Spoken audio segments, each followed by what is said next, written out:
That's interesting subject matter. I think like poo and sex, those are interesting subjects. Poo and sex. Anything that's taboo and gross and that's normally not talked about, I have an interest in that. That's like a nice conversation for me. Even just, very emotional or visceral things. I was never a small talk kind of person. I was always like, let's talk about something that's going to make us squirm.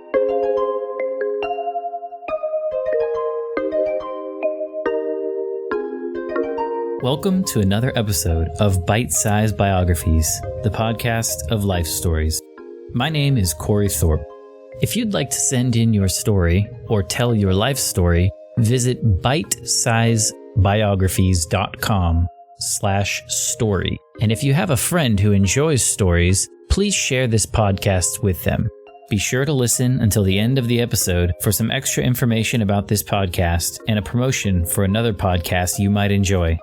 A quick note about this episode. Though it's titled Lisa, I'll be using my guest's nickname Tia instead. Now, on to this episode's conversation. Tia, thank you very much for joining me. Thanks for coming on my podcast and telling your life story. Thank you. Thank you for having me. Yeah, of course. Why don't we start at the beginning? What was your childhood like? Where did you grow up? So I was born in interior BC in Canada, so in the interior of British Columbia. And it was a really small town, and my parents eventually moved us more into the mainland, so like in the metro area of Vancouver, which is like the largest city here. And the city that we moved to, it's kind of more crime-filled. Although at the time when I was younger, it was just a really blah place to live. And my parents are both immigrants from India. So my dad he's been here since he was like 6. Whereas my mom, like maybe in her 20s, she came to Canada. So they're not very conservative, although I think Indian culture in general is quite conservative. And particularly it's a bit, I would say it's quite like a misogynistic culture oh boy. to be in. Yeah. So there's very clear divides between boys and girls for sure. Like, especially I know actually in India, there's a whole deficit of women there because so many people kill their infant daughters. Oh my God. And it's actually illegal to find out if you're having a boy or a girl. So when you're pregnant, you're not even legally allowed to know the gender because it's so likely that you would have an abortion or kill that baby. Wow. Yeah. So, and that being said, even in, I think the West, Indians living in like the diaspora, they still sort of carry on that internal misogyny. At least in my assessment, that's how it is.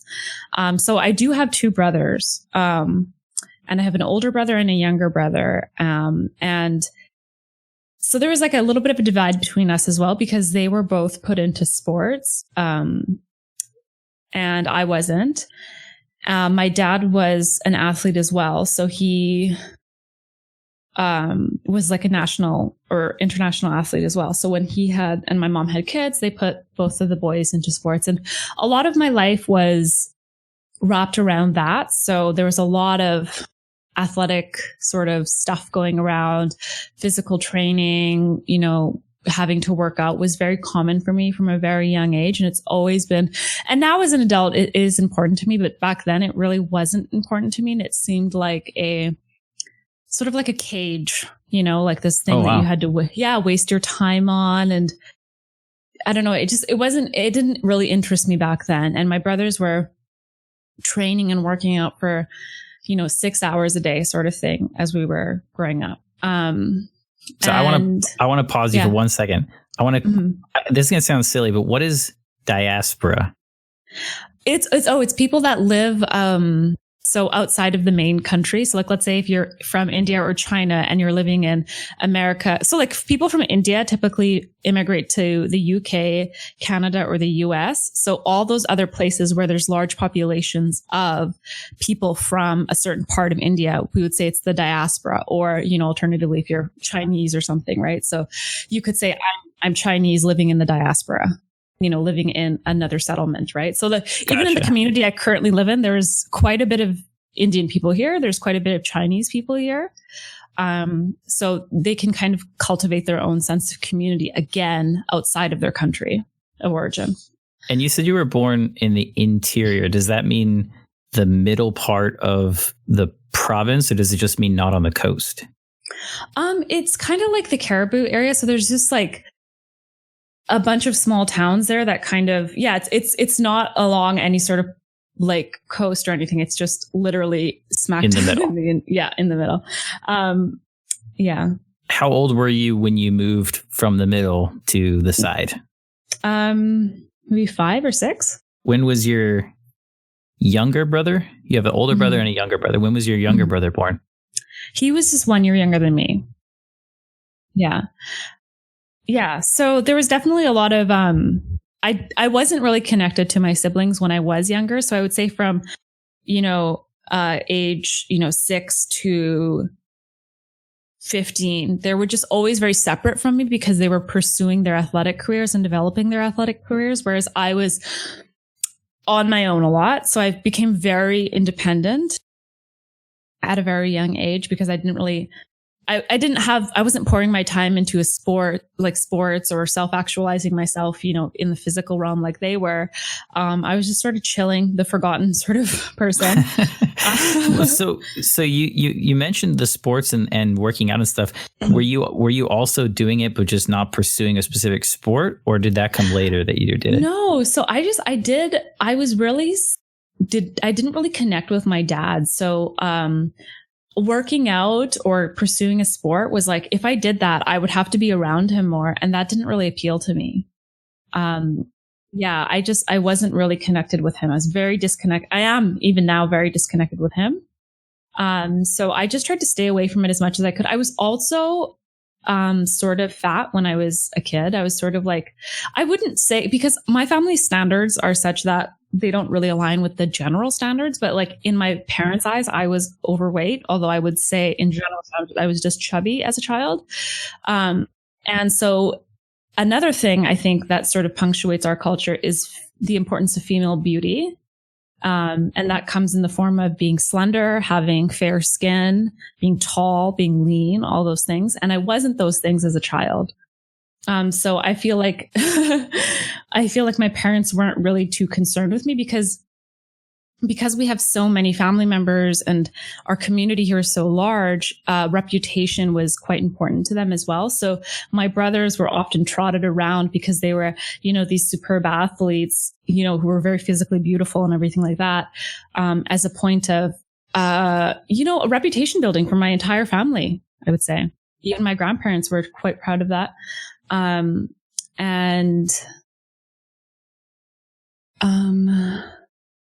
you weren't. Yeah. And I wasn't. And I wasn't any of those things. Yeah. So was this around, like you said, 6 that it kind of started, that they started training and you started kind of going off and doing your own thing? Yeah. So what was sort of alone? Yeah. What was that like? Your dad and your brothers would go off and train, and maybe your mom would go with them. And what was a day like for you? My mom was very,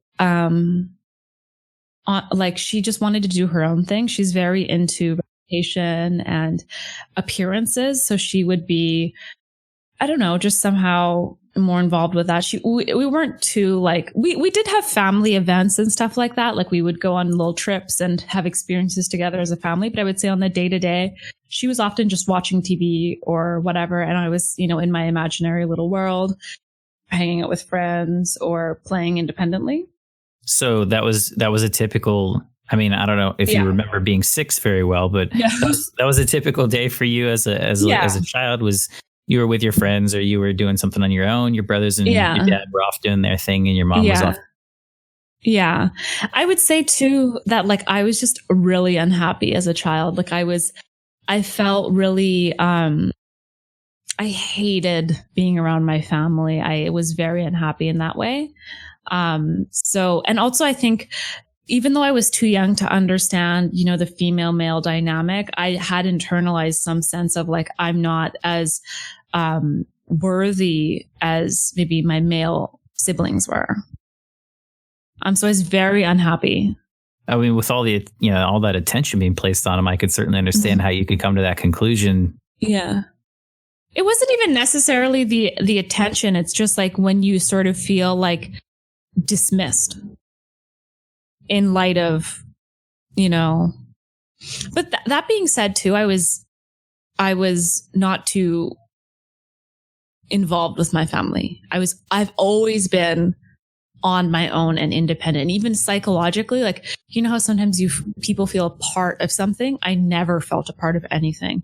And the first time I had a sense of family was in high school when I met my core group of friends. That was the first time I felt like I'm part of something that I want to be a part of and that I think is worthwhile. So yeah, when I went to high school, I connected with 3 other girls, and it was just like, that was the happiest time of my life up until that point. Was we called ourselves the Core 4. That's cool. Well, so Yeah. before you got to high school, you're a kid, you're off doing your own thing. You mentioned grandparents. Did your grandparents live around you when you were a kid? They still lived in the interior, but they eventually did move down. Okay, so you might see them for like family events and stuff like that. We'd go up there for the summer or something like that. Because they had their house there and it was on like this huge plot of land. And we would hang out with them there. Do you remember any specific like hobbies or things that you specifically did for fun? You mentioned that you hung out with like your friends and stuff. Yeah. Were there things that you recall doing, or any like games? When I was younger? Yeah, when you were a kid. Okay. When I was a kid. Or just any dreams or hopes, or like what was the mind of 6-year-old Tia like? I remember thinking, and I still remember this to this day, that this is going to be a good life. I just have to figure out how to get out of here.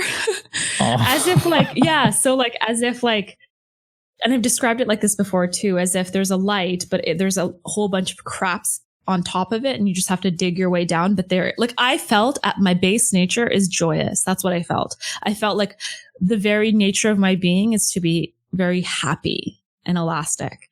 So even though I was growing up and I was very stressed out or whatever, or I felt really insecure and didn't quite have my footing, I felt that once I sort of have that and figure myself out and get, a lot more independence, that's all going to peel away. And there's this like light in my stomach, like in my tummy, that's like light. And I just need to burrow down in there and pull it out, sort of thing. Well, that's probably the best positive energy that you could have inside of you. Yeah. So I always knew that the way I was feeling, it was situational. I wasn't, depressed or stressed, as an actual, that wasn't in my spirit to be that way. That was just the situation. And if I could emancipate myself from the situation, I could get into that core of my nature. Were there times when you were a kid where you felt relieved of that, or like you felt good, like you felt like the weight was lifted off your shoulders, or was that always in the back of your mind? Like, I need to. Yeah, it was always in the back of my mind. It was always in the back of my mind. I feel like because when you're young, and I mentioned this when I was talking to a friend as well, who's Chinese, which I think there's a lot of parallels between the Chinese and Indian culture, in that physical abuse, gendered discrimination is really, really common and it's normalized within the home. That being said, when you live in a Western country like Canada or America, the moment you step out of your front door, you're back into the Western values. So hitting your children is no longer okay. Discriminating on gender for your children is no longer okay. And so it's like this juxtaposition between your home reality and the reality of this Western, society that you live in. So that was really difficult for me to negotiate. The fact that, it's okay to get hit and verbally abused at home, but, that's not what this actual society that I live in, stands against those practices. And I was aware of that because going, to elementary school or high school, no one else was experiencing those things, especially not my white friends. Right.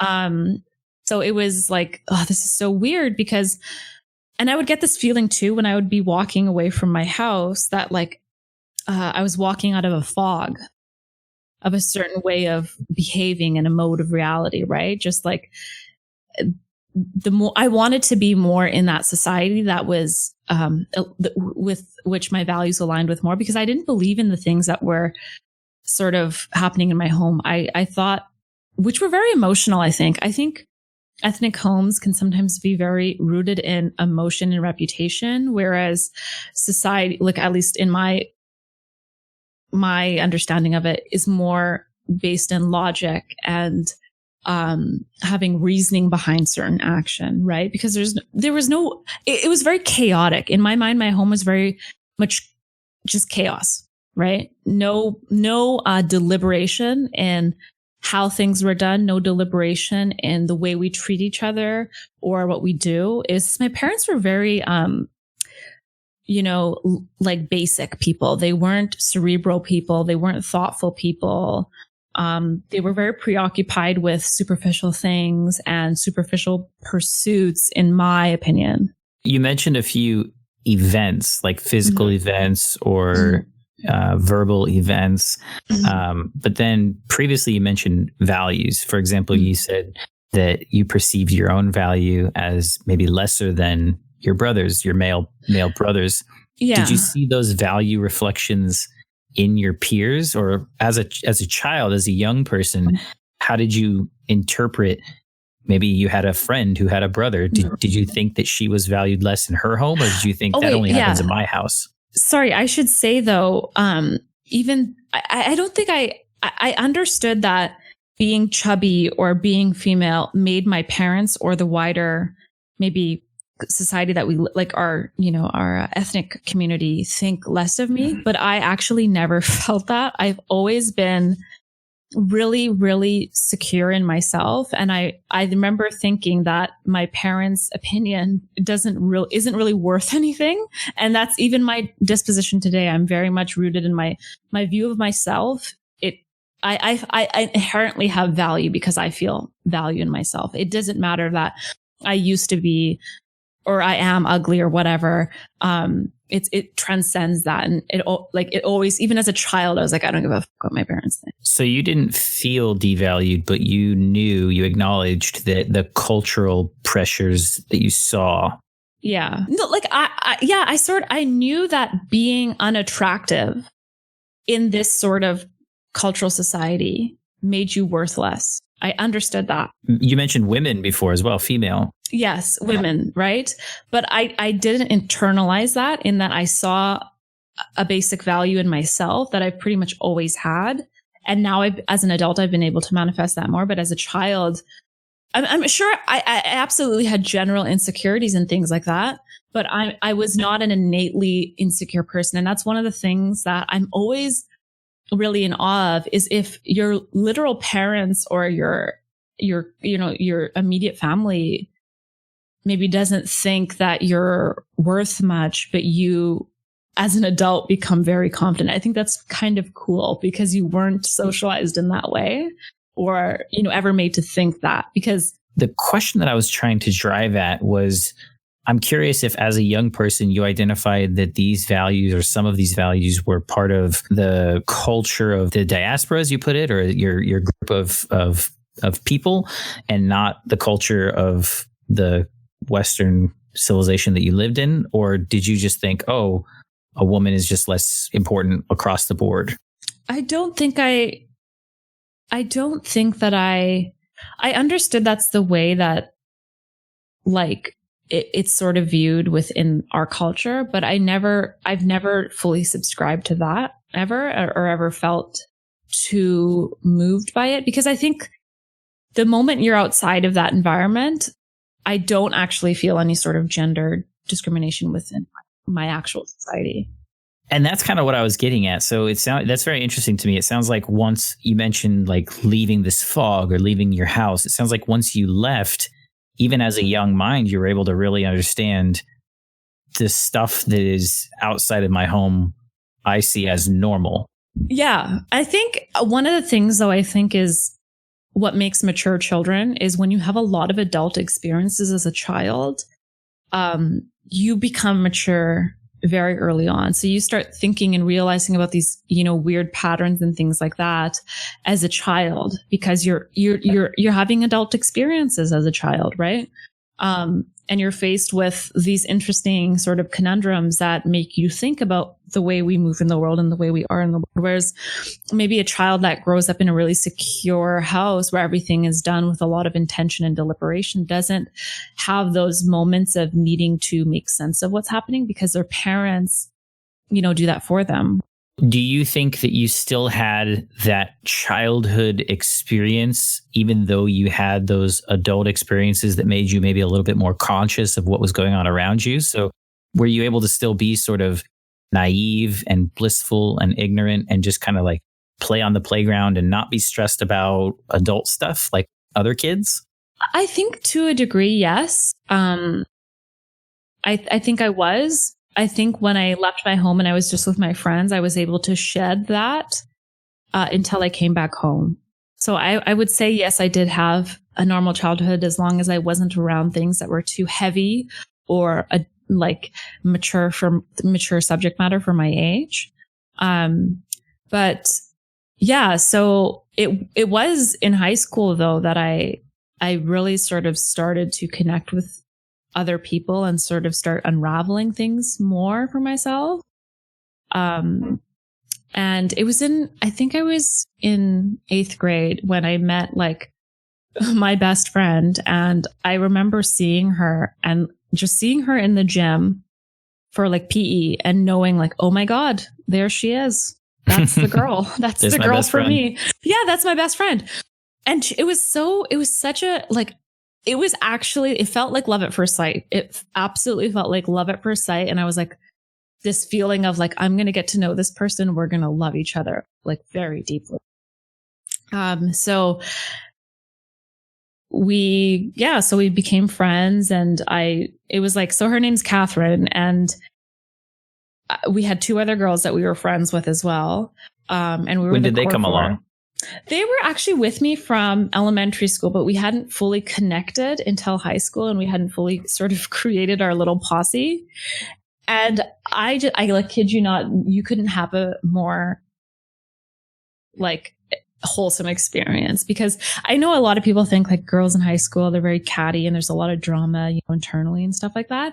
It was the exact opposite of that. It was just this loving group of girls. We had each other's back. We would laugh and, spend hours and hours together. And it was such a wholesome experience. And it was really a coming of age sort of thing for me, because it was both the experience of having this tight knit group of friends, but also experiencing for the first time a deep and intrinsic sense of family with people who were very consistent in how they behaved. So whereas my family members, there's a lot of random abrasiveness or just randomness, chaos, like I mentioned, chaos, right? Whereas with my friends, it was for the first time I could expect some sort of consistent behavior from this close group of loved ones. So how did the friends that you knew before Katie, how did they go from maybe more general acquaintances to kind of the inner circle, the core 4? It just sort of fell together. There wasn't any sort of, design to it. I think we weren't really connected in elementary school. And then in high school, we really sort of just jived better and really connected with one another. It was also in high school that I really started to get into painting and art and artistic expression. And I was so into that. And I just had a wild time in high school. I just did a lot of fun, weird things. And I was very much naive and innocent in that time period. I was just a girl, I was just this young girl. So, it sounds like your high school was action packed, but I want to go back to 8th grade. I want to go back to the gym when you see Katie and you think, I'm going to love this person and she's going to love me back. But at this point, from what you've said, it sounds like you're not super sociable. So did you already have the confidence and... No, I was always very social. So I've been picking up people left and right for like friends I can make pretty immediately. Okay. You didn't have a lot of closeness with these friends? I think in elementary school, like, I think you're too young to have like a true sort of deep connection with anybody. And maybe in high school, you're a bit more mature where you can actually, extend yourself more. So I never had trouble with, making friends and stuff like that. I was very social my entire life. But it was in high school where it was a semblance of maturity had developed in all of us. And we were able to be friends in a more cohesive way, I would say. So then it wasn't hard for you to approach Katie, say, hey, my name's Tia. How are you doing? Let's be friends. Yeah, I had to pursue her too because she was very shy and she was very closed off. As I think a lot of people are. So it's kind of surprising to me to hear that you were already like, friend making machine. But was it not until you actually got into high school? Like, is it 9th grade in Canada or what's considered high school? Oh, so high school is 8th grade. Ah, okay. That makes a lot more sense then. So you met her in high school and then those other two friends, you all started kind of hanging out. Yeah, we all started hanging out. I'm from the US and here most people would say high school is like 9th grade. So when you said 8th grade, I was confused. Oh, so you would still be in elementary school in 8th grade? We actually have a thing called junior high here. Oh, okay. We have a needless additional institution. So we have elementary school and then junior high for only 2 years and then high school for 4 years. Oh, right. Okay. Oh, I thought junior high was only a thing in certain like dense communities. So that you could That's possible. I've only lived in pretty dense communities, so it's possible we don't have it everywhere, but it's a common to most people that I've interacted with. So I thought you were 8th grade for us is the end of junior high. So I thought you were meeting Katie at the end of junior high, but you were actually meeting her at the beginning of high school. Yes. And so high school for Canada is 8th to what? 12th. What was it like being in 8th grade? Were you were still in Vancouver? You all hadn't relocated or gone anywhere? No, we were still there. I would say like it was around then that I started to... No, maybe it wasn't around then. I would say in the middle of high school, maybe grade 10 or grade 9, I started to like sort of develop into like a woman. So like I got taller, I got skinnier. I think I just became more attractive in general. And that sort of, then I started like dating and stuff like that. And that was sort of an interesting experience because previous to that, I had understood like, okay, I'm the fat person or whatever. And that's not really a thing for me. And I also sort of had this weird feeling with my identity too, because and I've described this before to my friends and stuff. Like sometimes when I look in the mirror, I'm this very sort of complicated looking person in that I have brown skin. I have huge curly hair. But in myself, I always felt like just a plain Jane sort of girl, like, because I would always be getting called exotic by people that I would date and stuff like that. I was like, oh, you're so exotic. You're so exotic. Oh my God. And it would always be like white males approaching me and wanting to date me. And so like within high school and then into university, it was like a lot of my dating experiences were with white males who were wanting an exotic girlfriend. Well, I can understand how you would look at yourself and think, I'm me. But how did it feel when people would say that to you? Was it just confusing or did you have a reaction when people would call you exotic and approach you like that?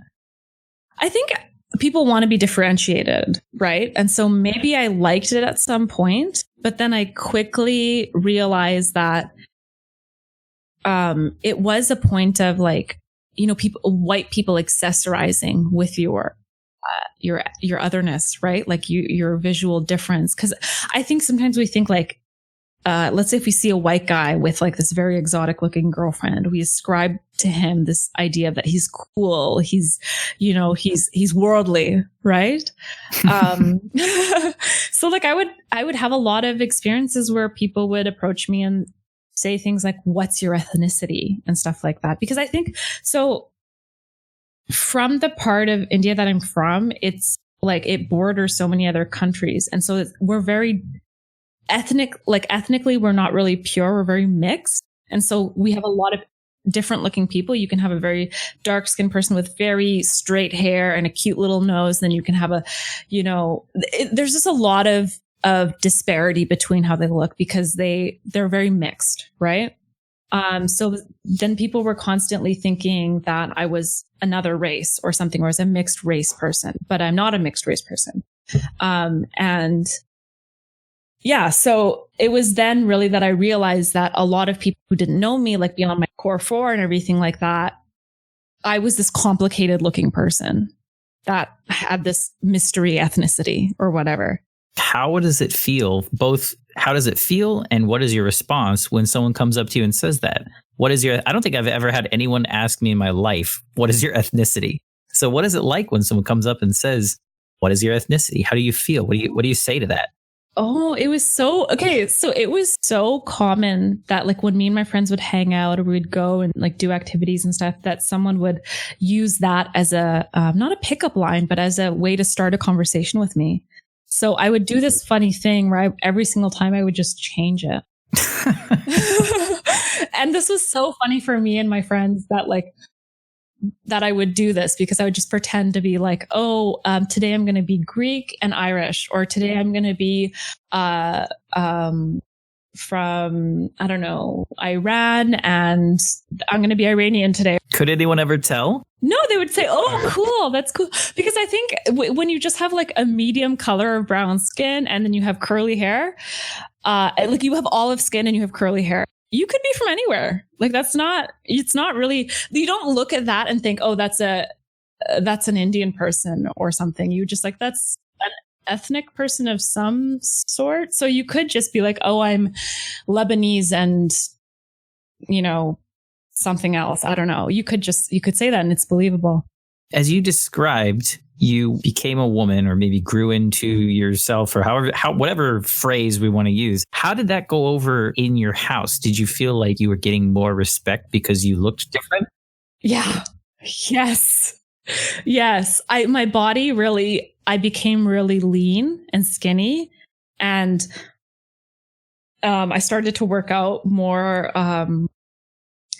I started to accept that, and I started working out pretty seriously by the time I was 16. So I was working out quite a bit and really accepting that, not part of my, I guess it's a part of my pedigree to work out, right? So I started to lean into that, and it just all sort of fell, and like it was like the ugly duckling turns not an ugly duckling, I guess. Did you notice either different treatment or maybe a different way that your family would look at you or talk to you, or was it still the same? No, it changed, I think, because I also started to develop into an artist, and then people started to recognize me for my art. And then, so that's another thing that my parents could be like, oh, yes, we have these two athletes and then we have an artist, like. Oh, that's funny. Yeah. So then it was a point of like, oh, and then they would like put my art around the home. And like, I would always draw and paint like naked female bodies. I was so sexual in high school. Like I was just a ball of like sexuality waiting to be unleashed. So that would come out into my art where I would be drawing like or painting naked women, boobs and all this stuff. And my parents would hang it up. Provocative imagery. Yes, very provocative images. And then my parents would hang it up like, yes, there's our provocative child with all of her weird sexual musings. And it's all over our house, So was this sexuality a point of discussion in your core group? Or, yes. I mean, the way you described yourself before, it sounded like you're kind of innocent and, didn't. No, I was like the one that was corrupting all my friends with sexual stuff. I was like, I was always talking about sex. I was always talking about masturbating. I was always talking about having sex as if I was having sex, but no, none of us were having sex. But I was just like, I just can't wait to have sex, and I'm going to have all this sex. Meanwhile, I'm like 15 or whatever. And did they all seem cool with it? They were all very shy. They were all very shy, but eventually, slowly, I broke all of them and made all of them admit to just masturbating. I was like, I know that you masturbate. We're all human. Yeah. So I slowly broke all of them. And I think my mom was like, really like, what the fuck is wrong with my kid? Because women, I think in our culture are supposed to be very conservative sexually. So you're supposed to have sex, but only with your husband, and you're actually supposed to wait till marriage. And if you don't wait till marriage, you're actually considered like this corrupt sexual demon, this messed up whore sort of thing. So to be talking about sex, and I would always like, if there was like a family friend would come over to our house or something, I would always be joking about sex and talking about sex. And my mom really didn't like it. But now she's like neutralized to it. It's like, I've said enough weird stuff to her that she's like just on the inside died from it, because like sometimes when she calls me, I'll be like, how are you? Are you hot and horny? So she was uncomfortable with how much you were fascinated or obsessed with sex and sexuality, but she would hang up your paintings of boobs and naked ladies. Yeah, because that was such a rarity, because girls were like shamed into shutting the fuck up about sex. Whereas like I wouldn't stop talking about sex, and I did not think I was slutty because I was talking about sex. I was just like, I don't know. It was just like, I've always been so like, I would say like from 15 to now, just like really into like being sexually open and willing to have those. Cause I think that's interesting subject matter. I think like poo and sex, those are interesting subjects. Poo and sex. Yeah. Look, I want to hear about like people's. Well, let's go more into that. We haven't talked. We talked a little bit about sexuality. When did you discover a fascination for poo? Anything that's taboo and gross and that's normally not talked about, I have an interest in that. And that's like a nice conversation for me, I think. To talk about things that, or even just, very emotional or visceral things, like people who open up and they don't want to do more than talk.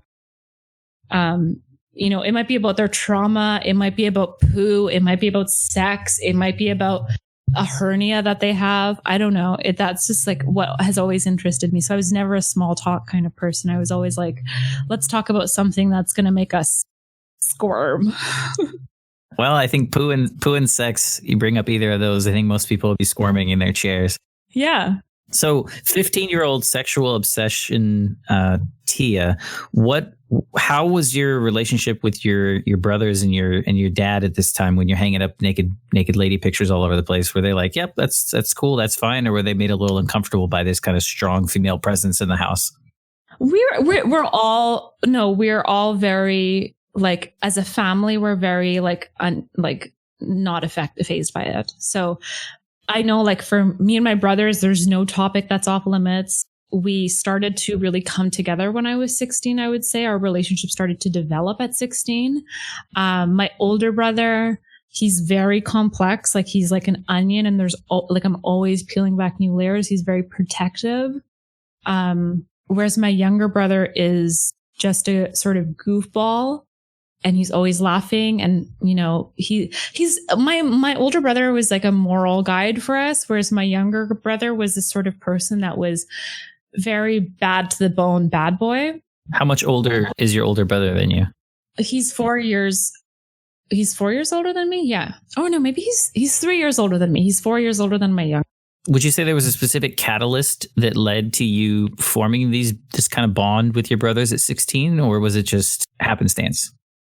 I think it was just happenstance. It was just like that happens in life in general, art or go towards your siblings. But I would say starting from 16 and then progressing to now, we are just like in a love affair. Like I love them very deeply, and I didn't have that sort of relationship with them when I was like, let's say 10, where I was a very confused child. I would say now more together, and I really take the time to connect with them each on their level, because my little brother especially, he's not into having long form philosophical discussions and really peeling back, his emotional trauma. He's more like, let's talk about the Joe Rogan podcast and about the housing market or whatever. And then my older brother, I have those more in-depth conversations and we connect. And so like, I take the time to connect with them on their level, I would say. Yeah. So beyond just desensitizing your mom to talking about sex and being horny and hanging up pictures, was there a substantial change in your high school years between your relationship with your mom or your dad because of like your looks changing or because of your art being developed or anything like that? Or did it kind of stay? No, it stayed the same. I started to spend a lot of time outside of the household. So I was like the first girl in my friends group to get a job and start making money.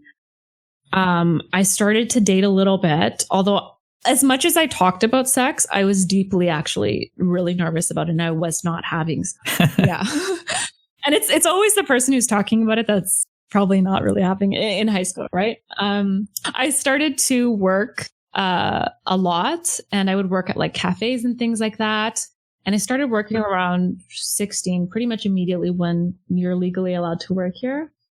And I was trying on different things too, like I was experimenting with different ways of being and thinking, philosophy and stuff like that. I really landed on anti-consumption and minimalism. And this was way, way, way before any sort of community around it. Or there was even like, a strong social media. Like, how like now it's like you'll see minimalism all over the place. If you want to embody those values, there's so many, resources for you to consume in order to make that jump. So for me, one thing I didn't mention previously was, our culture is so materialistic. It's like, it is wildly materialistic and it's all about what you have, what kind of car you drive, what kind of clothes you wear, all that stuff. The Indian culture? I think so. Yeah. In my experience, it is. And probably Western culture itself, right? I mean, yeah.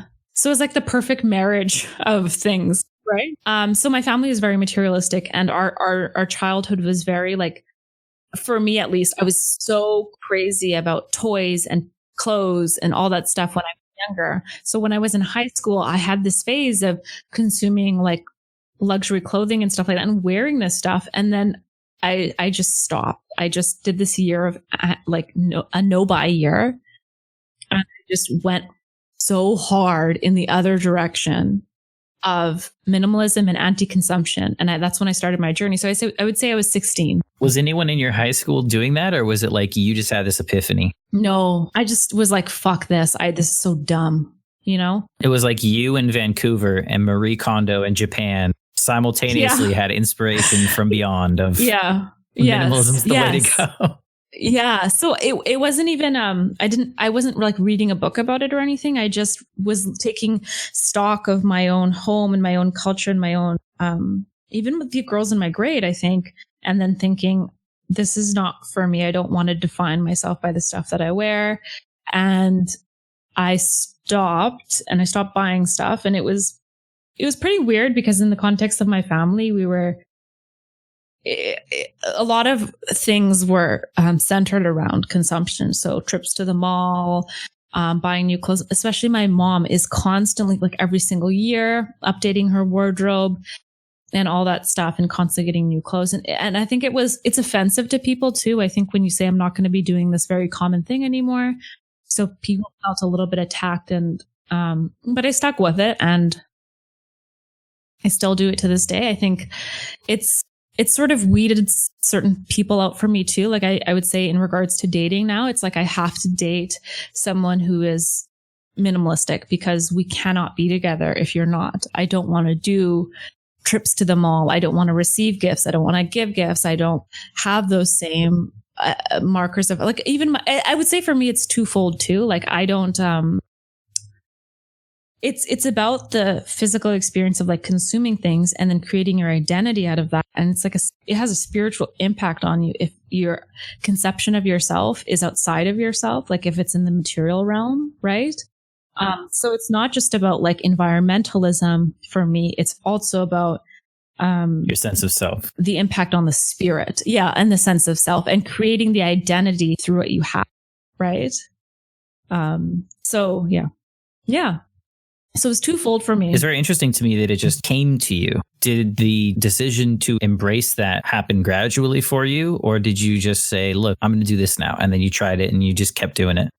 It was very much like, let's just do this. I'm just going to do this. I don't think there was a lot of, and it was funny because previous to that, I was so materialistic. Like I was like 15 years old spending like $100 on a sweater or something like that. And I can't remember actually what fully happened. Like I'm sure if I read back on my journals, there's some mention of it because it was such a drastic life change. But now that I'm thinking about it, I don't remember if there was like one moment where I was like, what the hell am I doing? Or something like that. I know that it just disgusted me. And even now, like it continues to disgust me. I don't want that to be a part of my life. It's not a part of my reality. I don't do it. I want to tease what you said apart just a little bit. $100 on a sweater. What you mentioned was consumption and amount of things, kind of minimalist lifestyle. But $100 on a sweater is a value for a thing. So is it also that you don't see spending a substantial amount on something that should be relatively cheap as a good idea? No, because I think back when I was 15, like you could get like a decent sweater from like a regular company for like $30. But I mean, like I was consuming from a higher end brand that all the other kids were also consuming from here in Canada. So it was that why do I have to do that? Why can't I just wear the generic stuff? Because it doesn't matter to me. So it's not just a concept of minimalism from the standpoint of number of things, but it's a minimalism in the expenditure and the grandioseness of those things. Yeah, because having to start working, or when I started working at 16, I was immediately good with money. So I immediately was saving all my money, spending it very consciously, and being very deliberate with it. And that has served me really well into adulthood, because there's never a time when I'm struggling with paying my bills or struggling with planning for a certain thing. It's always figured out because of my minimalist life. My overhead is not hard for the average person to have, if you work a normal job. You mentioned you'd have to go back and read your journals. What are your journals? So I started journaling when I was in grade 9, so 2009. And I still have them, and they're really stupid. Like little issues that I had with my friends, or I was really into shoplifting when I was a kid. So my little adventures with shoplifting, or, probably a million and one things about sex that I'm not having. And so that was like the evolution of the journal was very stupid at first. It was very much like, what am I doing day to day? And now I would say in like 2019, my journals are a lot more sophisticated, and they're a lot more stomping grounds for me to like unravel certain things about myself. And it's more like therapy now, and it's more constructive. So I'll journal about something and then actually arrive to new conclusions, and then really sort of chip away at sort of understanding of the self. Now, I want to talk about your journals because as a person who doesn't journal, it's fascinating to me. I also want to break down the word. When you say journal, what does that mean? What are you doing? So now I would say what I do when I journal is I actually write a heading.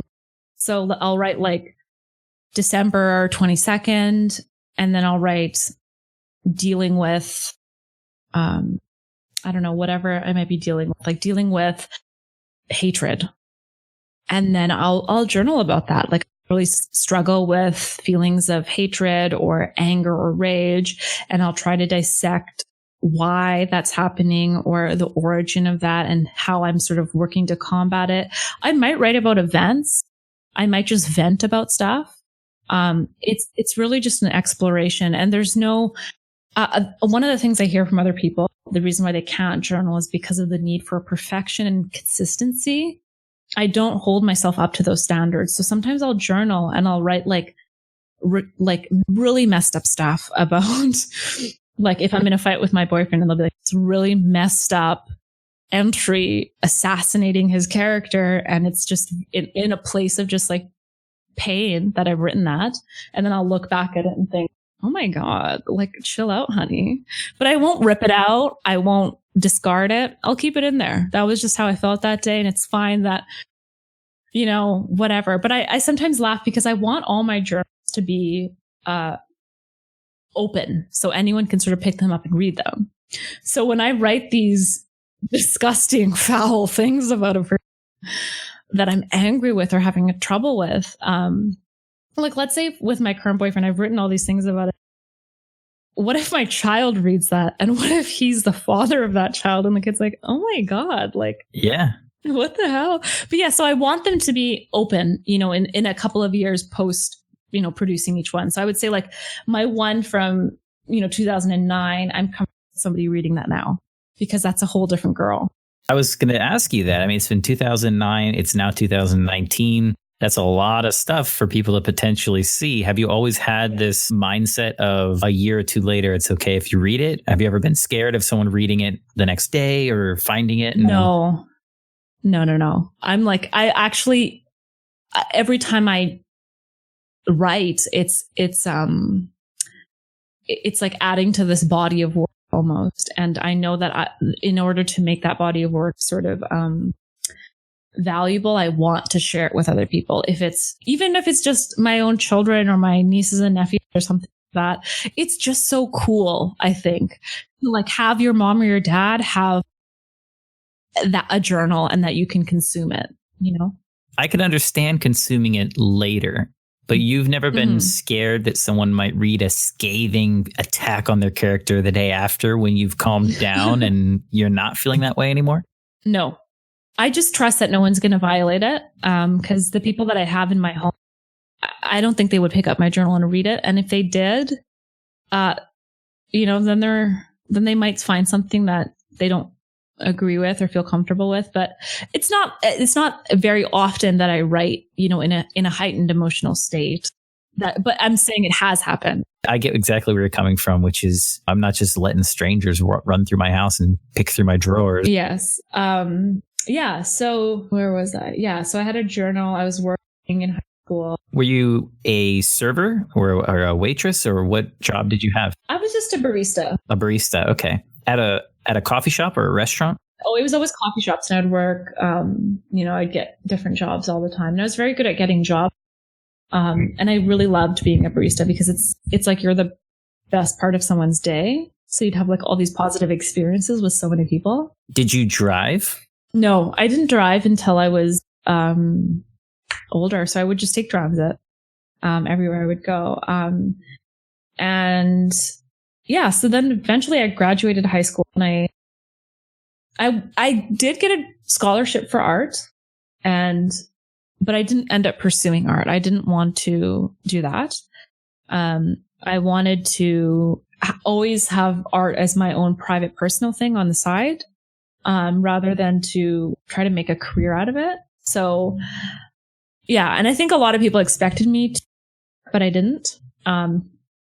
And yeah, so after I finished high school, I got really depressed and, was really not doing well for 2 years. And I was like suicidal, I would say. Where did that come from? I don't know. I think my friends group deteriorated because everyone sort of, you know, we weren't seeing each other every single day. My best friend, she moved to Europe to go to medical school. And so she was gone. I really missed her. Like that was so difficult, but I don't know. I'm sure that was in part what sort of brought upon a depression for me, but I don't think it was that was the only reason. I do believe that it was just a chemical thing, you know, that was also just happening because, and so then I started going to university after I finished high school as well. And,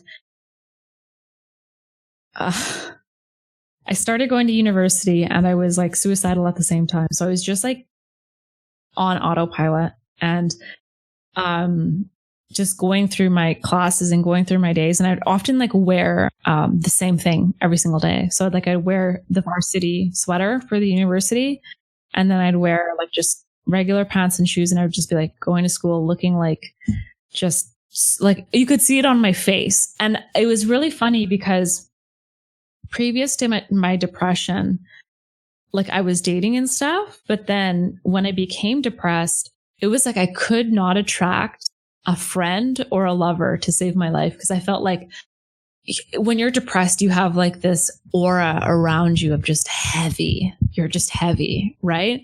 And people can read and feel it off of you. And it's just like this fundamental thing that just repels people. So I was also kind of just like not really making friends at university, and I wasn't really dating. What were you going to school for?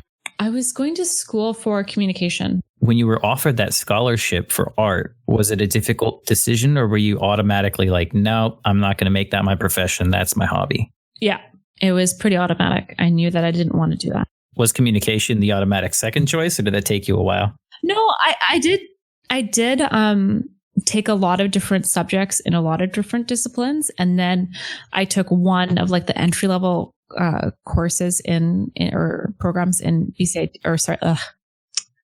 totally lost my train of thought. I took one of the classes that was like the first level class for communications, and I immediately fell in love. And I was like, okay, I'm going to do communications. It's so cool. I love it. It's just like the perfect marriage of like the media studies, philosophy, and like political science, I would say. For me, at least that's how I designed my degree too. I really wanted those topics to be covered. So I started to do that, and I was really dead inside. I did like date a little bit, but it was never serious. And there was nobody of like real like substance that I was like, oh yeah, that guy's cool. I'm with him for like valid, like connection, and like he really gets me. It was just like, whatever, I'm dead inside. Were you simultaneously sort of enthused about communication and like your degree, but just this depression was overwhelming your ability to feel any positivity? Or what was it like when you were describing that you had found this degree that you like? It sounded like, wow, this is good. I like this. I want to do this. But you're also not feeling. I think, yeah, like learning was always my salvation, but I was still like depressed out of my mind and not able to get out of it at all. So I could focus on that, but I remember thinking like, I might as well complete this degree, because if I don't kill myself, it would be good to have a degree that will help me. So it was very like utilitarian sort of thinking and very like logical. I might as well stay in this because it's not going to harm me to complete it. Right. Yeah. So then I completed it. Oh, wait, no. Yes, I completed it. And I had started dating my current boyfriend. We had started dating right when I was completing university. So I was 22. I met my current boyfriend, and we moved in together about 8 months after dating one another. And I started working desk jobs. How did you meet your current boyfriend? We just met. We were just like, he's 10 years older than me.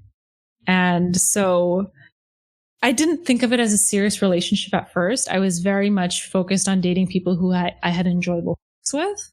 And then like I could also talk to them. So I wasn't taking him serious at but then over time I just like fell for him, and then it became a serious relationship. Were you rocking the varsity sweatshirt and the regular pants and the regular shoes, or had you? By that time, I had sort of come out of my depression, actually. So it slowly over time faded, and I was out of it. And then I met him, and how long did it stay with you? How long were you in that depression? You said 2 years or so. 2 years, yeah.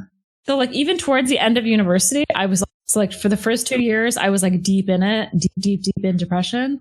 And then I would say third year of university, I was recovering and not wanting to kill myself anymore. And then by fourth year, I was like, okay, I'm definitely not going to kill myself. I might have a modicum of happiness here and there. Things are looking fine. I am fine. And that's when I met my current boyfriend. And that's the first guy that I took seriously, in like an actual relationship. All the previous partners that I'd had while I was studying or whatever were very like irrelevant and interchangeable. And they were not of any worth mentioning even.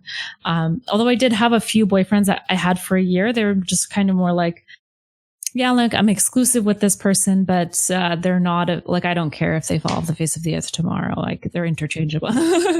Yeah. When you're coming out of the depression or when you're feeling better gradually in year 3 of university, what is it like? And I know this is probably not a super easy thing to describe, but how does it go from one day just everything's terrible and I can't feel joy to I'm feeling something nice? Do you notice something feels good that didn't before? Or how do you measure that you're feeling a little better?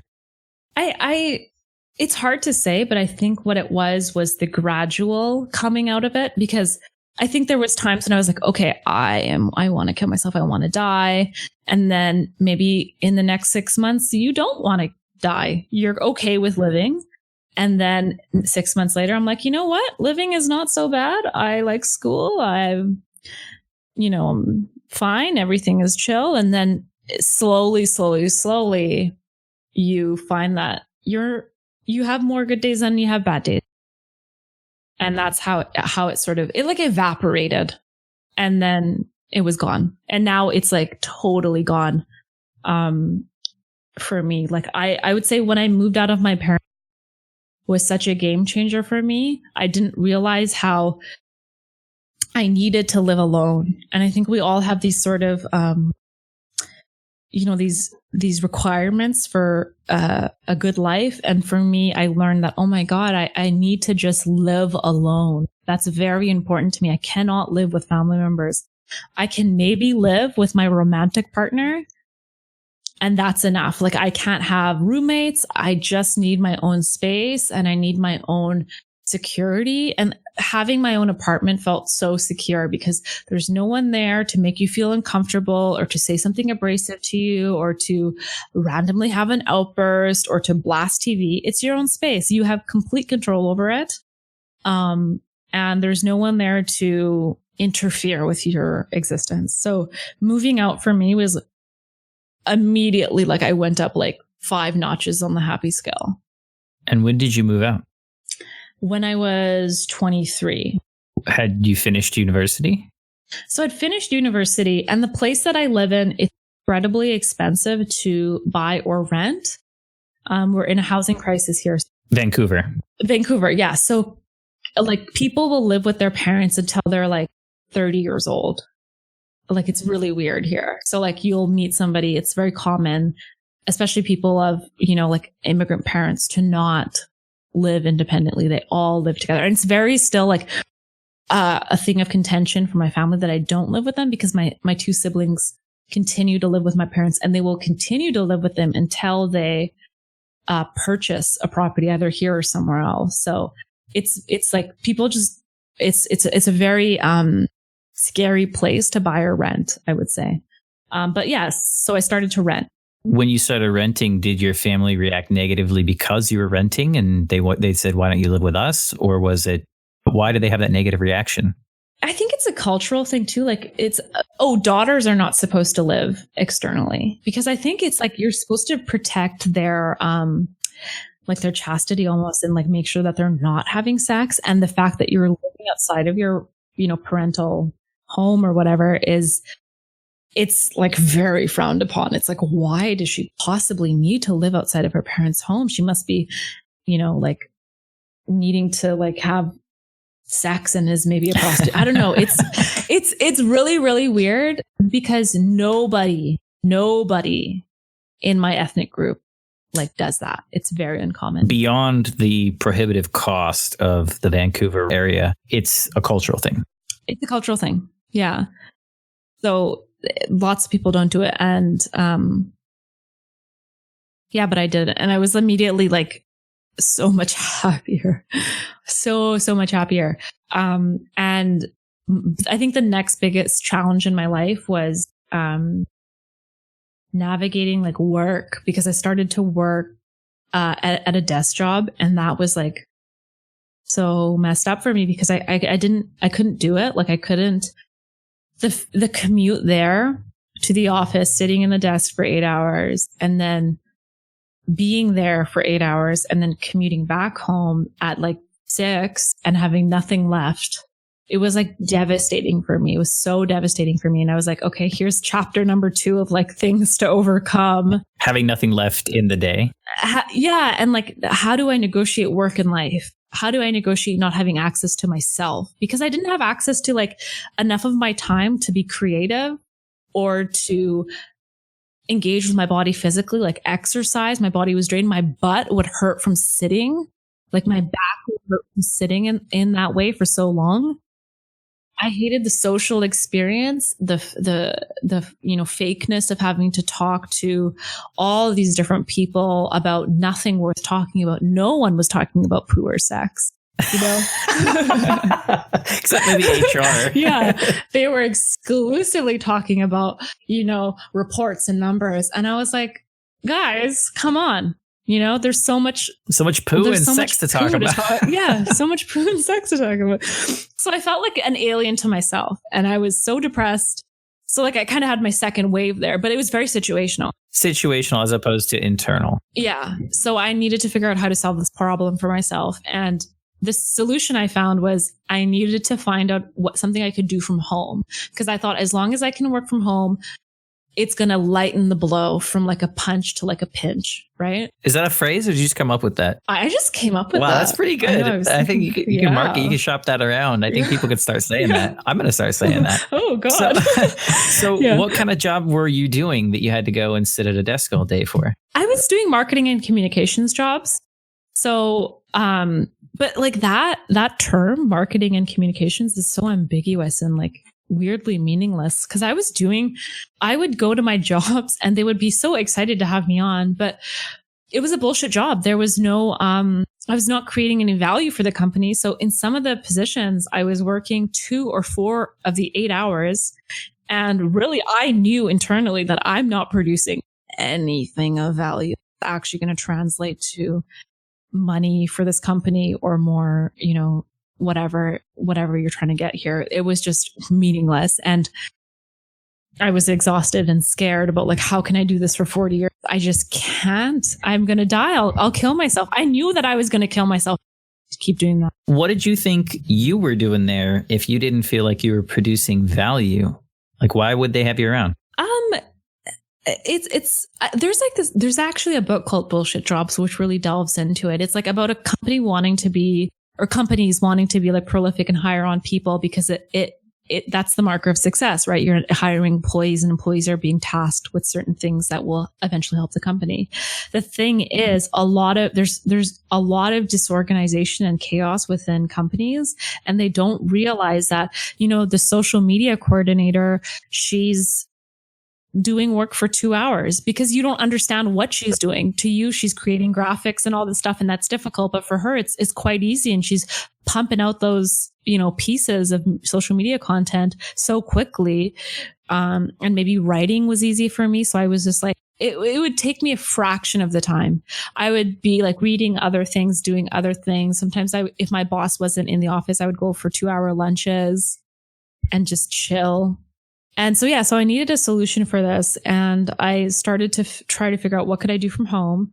And then I took a certificate in that. So I went back to school to a technical institute in Vancouver to kind of learn new skills. So it was in like new media and web design, that sort of thing. And it was a year long. And so I wanted to have like tangible sort of skills, like hard skills that like if I could like edit video or make a website, that's something I could do from home. I don't need to be in office to do that. And I had this idea that I'm just going to figure out how to do it. I don't care if I have to go and live in some small town and I only make $300 a week. I'm going to figure out how to not work so much. I was even thinking I'll leave my boyfriend because I don't want to drag him down into this pathetic wasteland I'm going to. He needs to live his life. I don't want to drag anyone down. And working is not for me. I'm not going to be doing that. No thanks.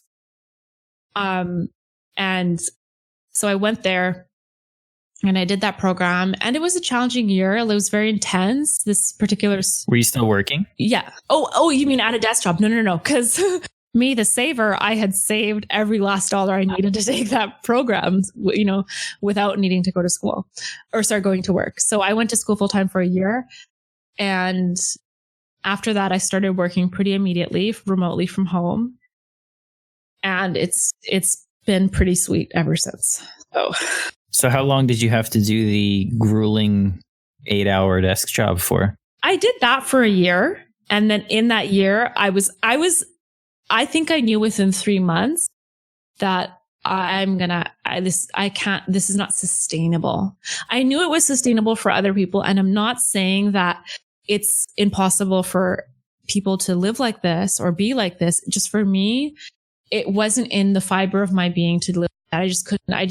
Because I don't care enough about money, and having a robust career to exchange that amount of my life in order to get it. So for me, living in an obscure town, making a small amount of money, living out of a trailer or whatever, maybe a RV or something, was more than enough, because I would have time to exercise and meditate and paint and go into nature. Those were the things that I needed to make time for those things. Because to me, if I was going to waste 8 hours at a desk job for 40 years and then not get to have access to my physical person on a daily basis or my spiritual self on a daily basis, there was no point in living. I'm just a robot that's producing income for what? There was no logic behind it. I need concrete motivation for things. Otherwise, I just I can't complete the task at hand. But once I completed this program and I started working, it wasn't the case that I wasn't making enough money. I started to make enough money right away. So I didn't end up moving into some weird place, having to break up with my boyfriend and become this nomadic, hobo sort of person that I thought I would become. I actually started making the same income from home that I was making in the office, and I was still only working a couple of hours a day. So I was very fortunate for that. It didn't take you long to find a position that would allow you to work from home? I'm going to say that it is more difficult because remote jobs are more competitive because more people want them. That being said, I sort of automated the whole application process. So I had very detailed, well thought out cover letters for different industries ready to go, where I could plug in the name of the company, send it off with all my examples, everything. I'm such an organized person. So that made it easier for me because I had automated as much as I could automate for the job search. And then I'm just very meticulous. I have a planner every single day. If I have an idea or something, it's never done in a chaotic way. So I would say I make things easier for myself by being organized. That being said, yes, I do agree that getting remote jobs can be difficult. It's not impossible it's not impossible, right? It's just not impossible. You can figure it out. You can do it. But that amazing job I first had initially, I did lose it, and that was devastating. But now I have another one. So what did you end up doing? Did you end up doing something similar to what you were doing in the office, or is it different? It's sort of different, but it's actually not that different. A lot of the hard skills that I picked up at the Technical Institute, I'm not using, and I have to keep brushing up on them because I don't want to de-skill. But right now, what I do is I just work within real estate marketing. So I do a lot of social media marketing, a lot of, composing of reports and stuff like that. But and not to say that I enjoy it, but I enjoy the lifestyle that it allows me to have. So because I do that, my work, it doesn't excite me. It doesn't challenge me. It's not ooh, I can't wait to do this. But I am so grateful for it. There's not a day that I'm not I'm so happy that, my boss hired me and that I get to do this job, because it means that I get enough income coming in that I can, live in my apartment. I can eat healthy food. I can have a gym membership. I can get my art supplies. I can go out and do little excursions that I want to do. And I don't think that every individual has to have a career that, both exciting, challenging, and right up your alley. I think it's okay to have a job that provides for you the lifestyle you want to have, that you don't hate. I don't hate my job at all. I find I can do it very easily. It pays really well. It makes more than enough for me to live my minimalist life. And I'm very happy with it. So, and I don't put pressure on myself to find a job that, both excites my soul and, challenges my mind. I don't put that pressure on myself. I'm like, I need a job that I can do from home that in some way involves my skills. And that's more than enough for me. Yeah, I think you have the right approach. I've spoken to people who have jobs that, as you said, excite them and stimulate them. And even with those jobs, people have days where they don't like their job. It's still a job. As you identified by not taking your art scholarship, if you take something that you love and turn it into the means by which you paid your bills, you have to do it even when you don't want to. Yeah. Yeah. And you have to create the sort of stuff you don't want to create necessarily. So that's me now. And I would say like one thing that is drastically different from when I was, maybe in university to now, which is, it hasn't really been that many years, is like, I would say I'm genuinely happy now. Whereas before, it was in and out. Like I would say, how I mentioned, like there's a light inside of me. I just need to pull shit out of the way. The shit's out of the way. Well, it's that's shining. good. Yeah. How long have you been doing your work from home? Just a year. Yeah. So it hasn't been a really long time, but even when I was in school, I was happy because I love learning and I love like that sort of thing. And even when I was working a desk job, I knew like, as long as I can transcend this and as long as I can fix this problem for myself, I'm going to be happy. And I just need to fix the problem. I fixed the problem. And now you're happy. Yeah. So yeah, now I'm happy. So if that brings us to now, what do you have going on now? What are you interested in? What are you passionate about? Are you still drawing boobs, and does your mom still hang them on the wall? Or I still am. I recently got into watercolor painting, so I'm really into watercolor right now. Whereas when I was younger, I was doing more acrylic stuff like that. But yeah, so I'm still painting, and it is still a lot of women. I do still continue to do that. I don't know. There's just something about it when I'm painting that I and specifically if it's a person that's in the image, I think about like I create a character out of them and what they're like and what their life is like. And I just live a very, very slow life. And that's always what I wanted. Like I journal, I go to the gym. I have aspirations and hopes and stuff like that. Like I think I wouldn't mind one day to have my own little company that maybe makes something physical, maybe because I'm really into sustainable products and stuff like that. So I wouldn't even mind like to have an one day or something like that. What would you make? I don't know. I think that like owning your own enterprise and owning your own livelihood, that's something that that I deeply value.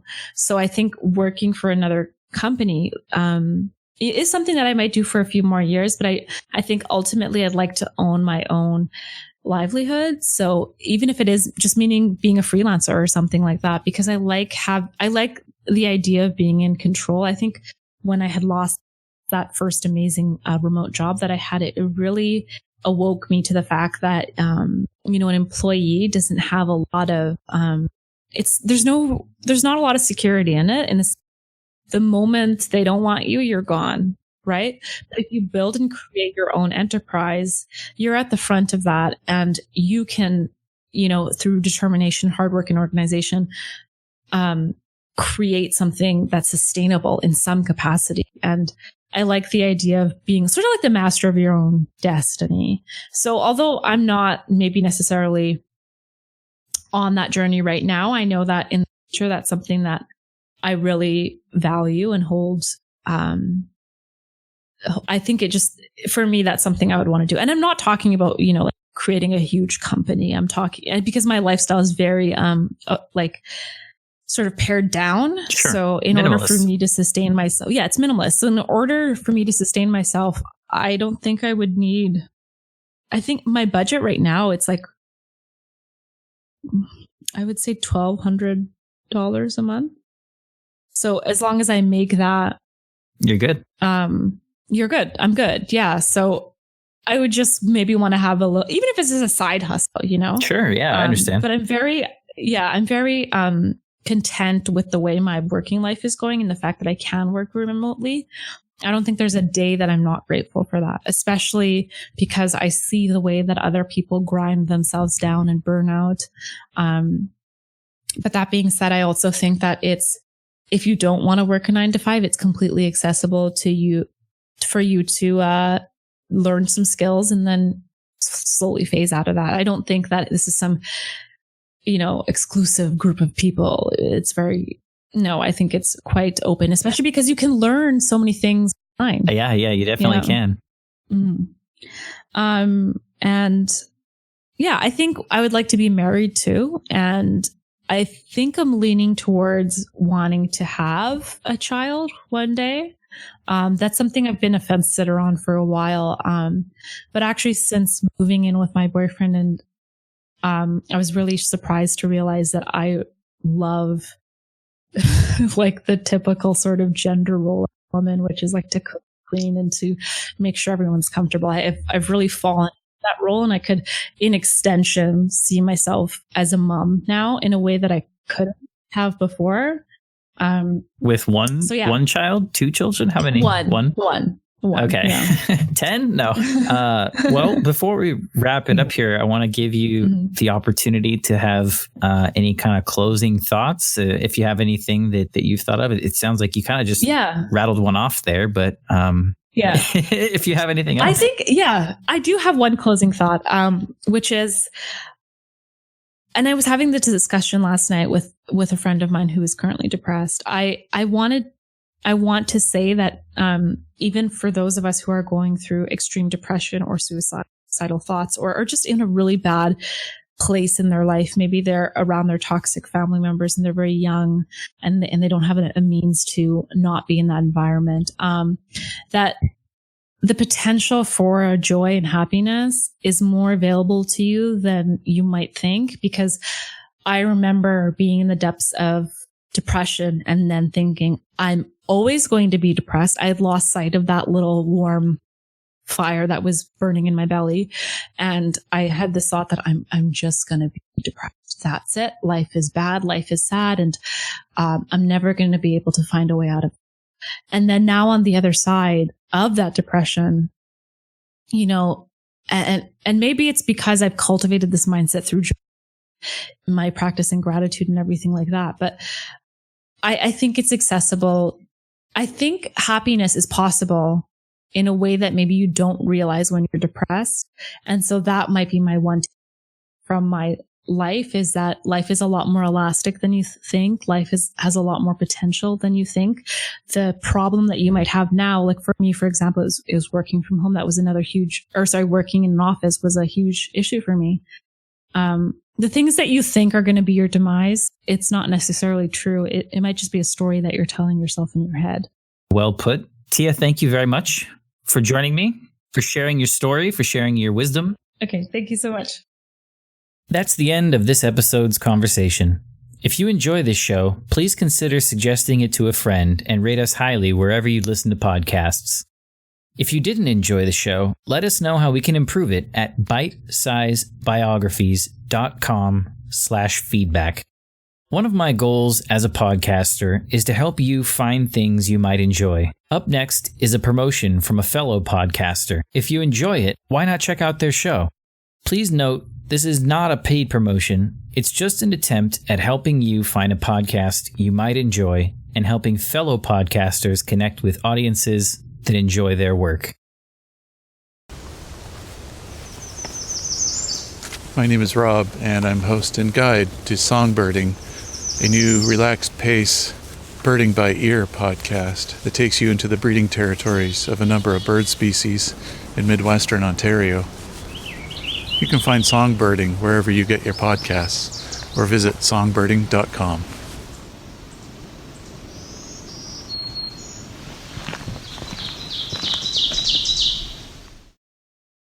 Bite-Sized Biographies is a passion project created and hosted by me, Corey Thorpe. The inspiration for the podcast came as I listened to a recording of my deceased grandfather and found myself with questions I could no longer ask him. I realized that many people never take the time to tell their story, which means that rich and interesting sagas of life are continually being lost to time. I felt something had to be done to record those stories of life, and bite-sized biographies is my way of telling some of those stories, while simultaneously encouraging you, no matter who you are, to tell your story. Thank you for listening.